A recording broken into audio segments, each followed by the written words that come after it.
Assalamualaikum. So in this video we will be going through the calculation of ATP which we produce during glycolysis. So in this flowchart you can see that first when the glucose is converted to glucose 6-phosphate, ATP is converted to ADP. So here we invested one molecule of ATP, and here fructose 6-phosphate is converted to fructose 1,6-bisphosphate, and over here we invested also ATP. So like this, two ATPs are utilized. Over here. Now in this step, glyceraldehyde 3-phosphate is converted to 1,3-bisphosphoglycerate, and NAD is converted to NADH. And in this, as this is going on the other side also, so there are two NADH molecules produced. The next step we have the 1,3-bisphosphoglycerate is converted to 3-phosphoglycerate in the presence of phosphoglycerate kinase, and ATP is converted to ATP.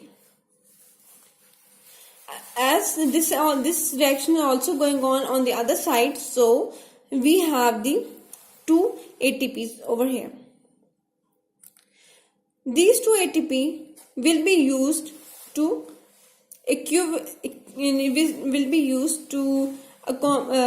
compensate those ATP which we utilized over here. So the net production of this step will be 0. No ATP will be produced, as these ATP will be used to compensate these ATP which we used.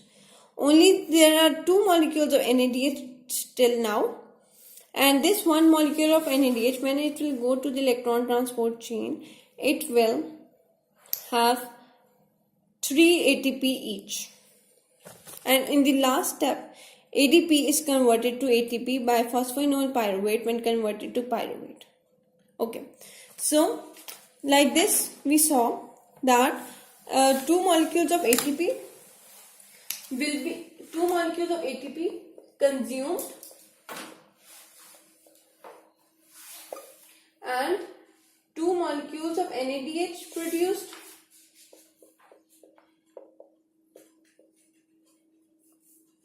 and two molecules of ATP again produced but was used to compensate these ATP, and again two molecules of ATP were produced.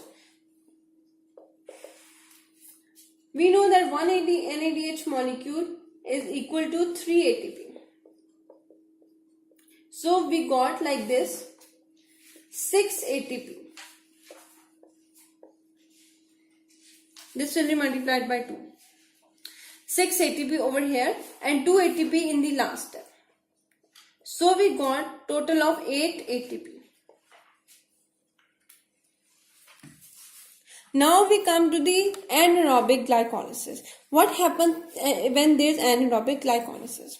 Actually, in the anaerobic glycolysis, what happens? In the previous videos, we talked about this step of glycolysis, that when the glyceraldehyde 3-phosphate is converted to form 1,3-bisphosphoglycerate, NAD is converted to NADH, and then this NADH goes to ETC to form 3 ATP. Okay, we also talked about that if the NAD stores are depleting in the cell will convert. The cell has two options then: whether the NADH will go to ETC and form the ATP to run the glycolysis, or the pyruvate will be converted to lactate. So in this anaerobic glycolysis there is no oxygen, so this NADH cannot go to ETC and form 3 ATP. So we have to convert pyruvate to lactate. It is used in this type of glycolysis is used in lens, cornea, kidney, medulla, and RBCs, which does not have mitochondria. Okay, so all these steps are same. This is the anaerobic glycolysis. Glucose 6-phosphate, fructose 6-phosphate, and all the way, all is same. All reactions are same except for the last reaction, in which pyruvate is converted to lactate and NADH is utilized to form NAD. So this pyruvate is converted to lactate in the presence of NADH to NAD. Now, in anaerobic glycolysis, only 2 molecules of ATP are formed. How come? See over here. 1 ATP is utilized. Again, 1 ATP is utilized. Over here, ATP is utilized. Okay. Then over here, 2 NADH will be formed, and over here 2 ATP will be formed, and over here 2 ATP will be formed, and in the last reaction 2 NADH will be consumed to form NAD. Let's see over here that as 2 ATP are consumed, these 2 ATP are formed. They will be used to compensate these consumed ones. So these are cancelled. Now 2 NADH molecules are produced and 2 NADH molecules are consumed. These are also cancelled. Only the ATP formed or ATP left are this. So in the anaerobic glycolysis, we got only 2 molecules of ATP produced. Okay. This was about glycolysis.